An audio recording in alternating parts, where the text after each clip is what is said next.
Chairman of the Council, Council members, the Vice Chancellor, faculty, parents, graduating class, media, distinguished ladies and gentlemen. As I walked through with the procession, I had a little bit of disappointment. And let me explain.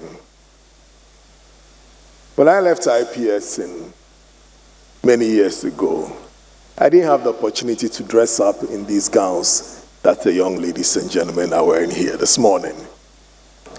And I graduated from the Manchester Business School, and I was so busy working that I couldn't go for the congregation.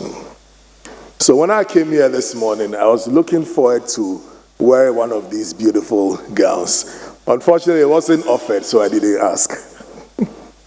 I have resolved that I'll come back here to pursue a PhD, so that finally I'll get to wear one of these. So hopefully I can wear the gown, take a picture and hang it in my hall, so my grandchildren will one day see.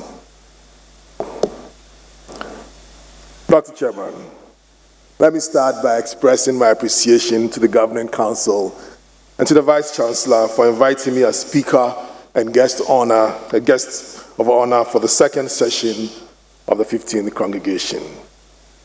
I'm certain that you had a long list of alumni to choose from, and therefore I'm extremely grateful that you finally selected me.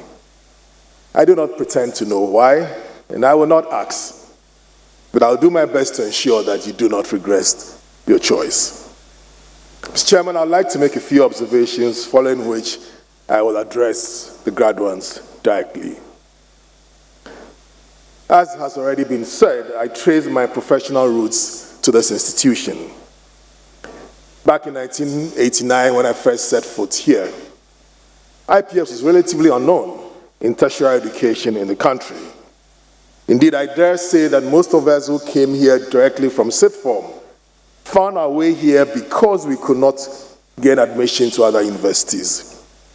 Fast forward to 2023, and UPSA is now a world-class provider of education, nationally entrenched, regionally recognized, and globally relevant.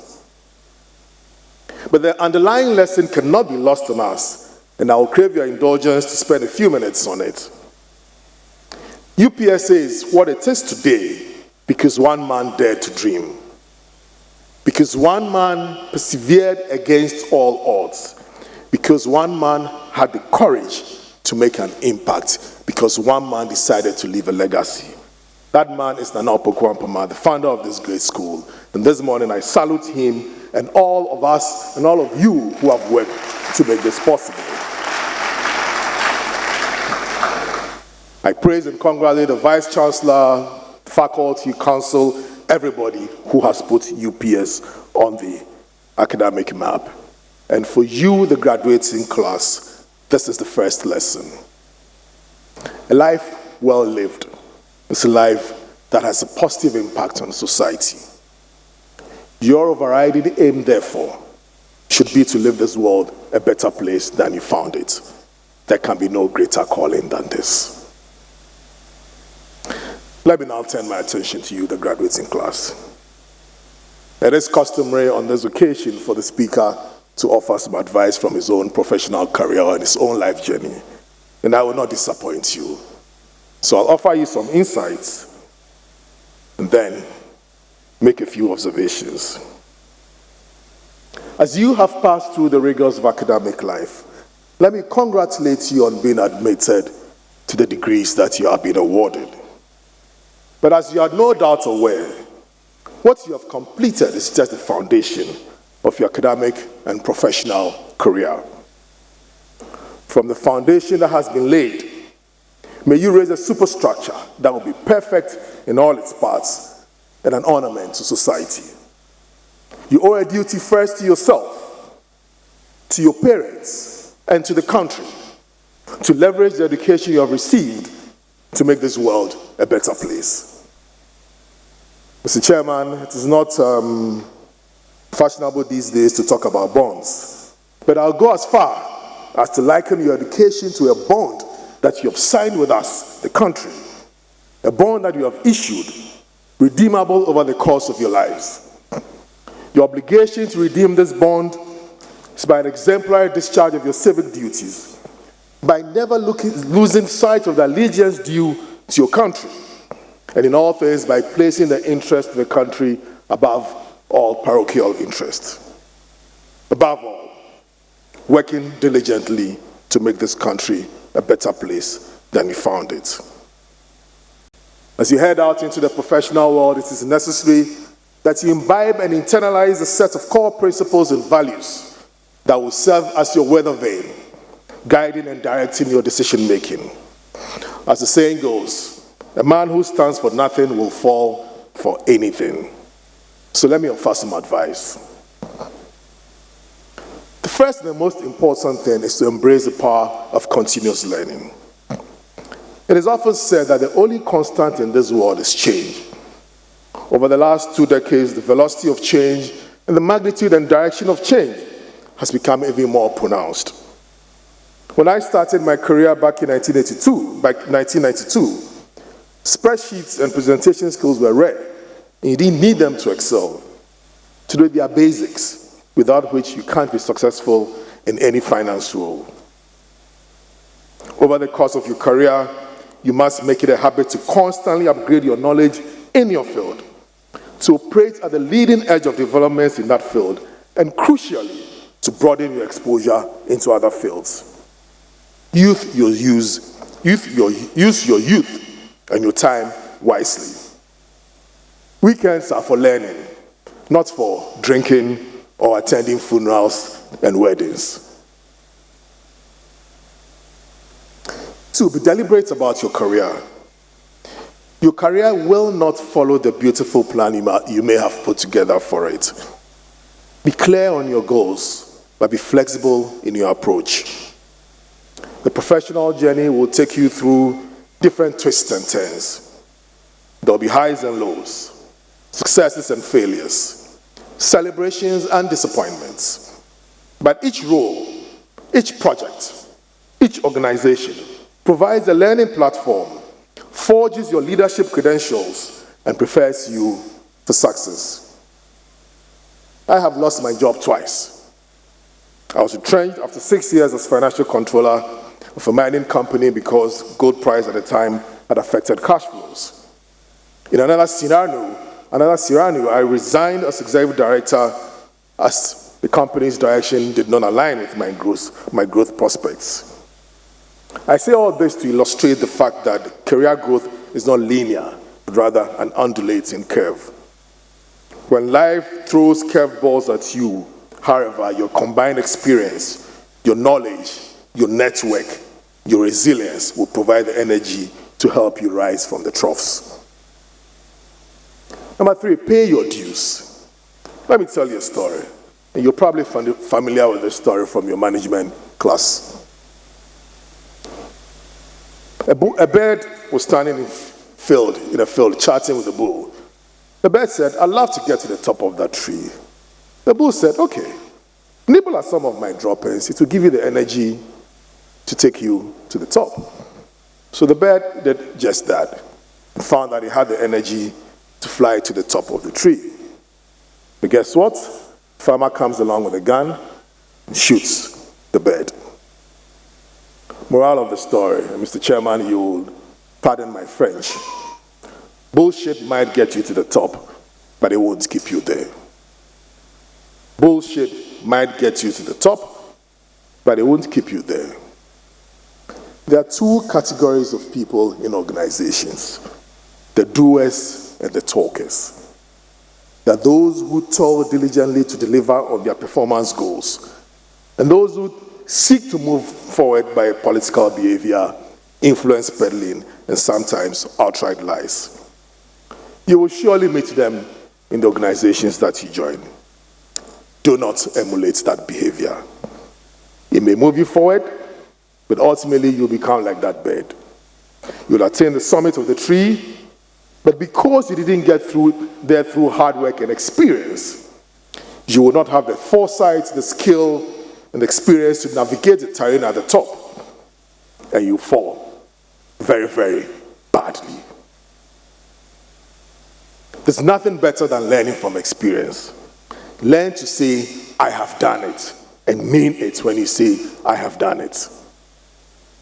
Deliver on your promises in the workplace. Spend the time and the hours to understand your tasks. Deliver them so when your superiors come, you say, I have done it. Daniel, have you delivered the report? Yes, I have done it. Daniel, have you written up the project notes? Yes, I have done it. Those should be your favorite words. Just get it done. My last piece of advice is from the motto of the greatest school on this planet, my alma mater, Accra Academy. And it is Esse Quam Videri. Originally found in the Roman philosopher Cicero's essay on friendship.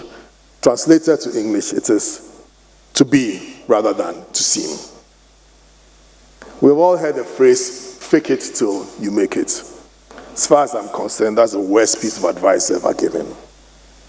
Unfortunately, social media in these days has made it even worse, and everybody's faking it. I read some posts on LinkedIn and wonder whether the people writing do not cringe inwardly when they read their own posts. Recognize that you are unique. We are all running a different race of life. Run your race. Do not compare or model your life on another person's life.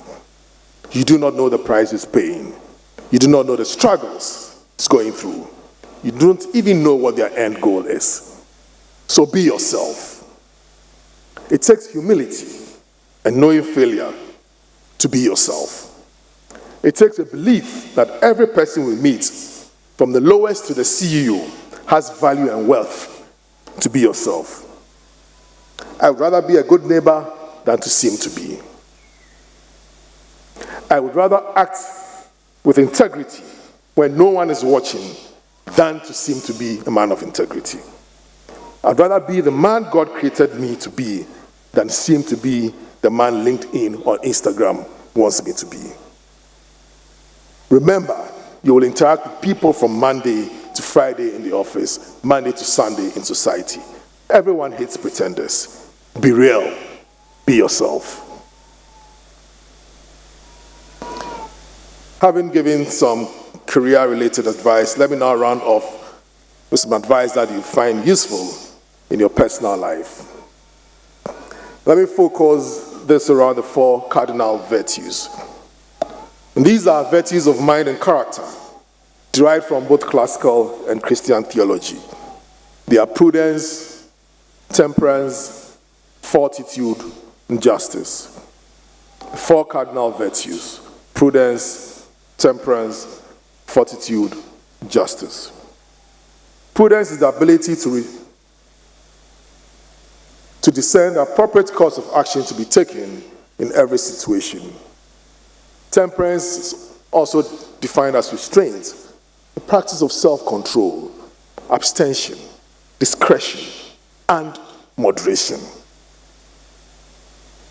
Fortitude, also termed courage, it's forbearance, strength, endurance, resilience, and the ability to confront fear. Justice is also considered as fairness. It's an individual. Let me recommend the practice of these virtues in every social and domestic interaction. Let prudence direct you, temperance chasten you, fortitude support you, and justice be the guide of all your actions. As a last general recommendation, I exhort you to dedicate yourself to such pursuits as may enable you to be respectable in life, useful to mankind, and an ornament to the society in which you live. From the attention that you seem to have given to this address, I'm led to hope that you will indelibly imprint on your minds the points I've made, and live according to the sacred dictates of truth, of honor, of service to mankind, and of virtue. Let me now conclude with the words of my favorite Irish blessing. To the graduates, may the road rise to meet you. May the wind always be at your back. May the sun shine warm upon your face and the rains fall softly upon your fields. And until we meet again sometime, may God hold you in the palm of his hands. Once again, congratulations, class of 2023. Thank you for giving the attention, and good morning.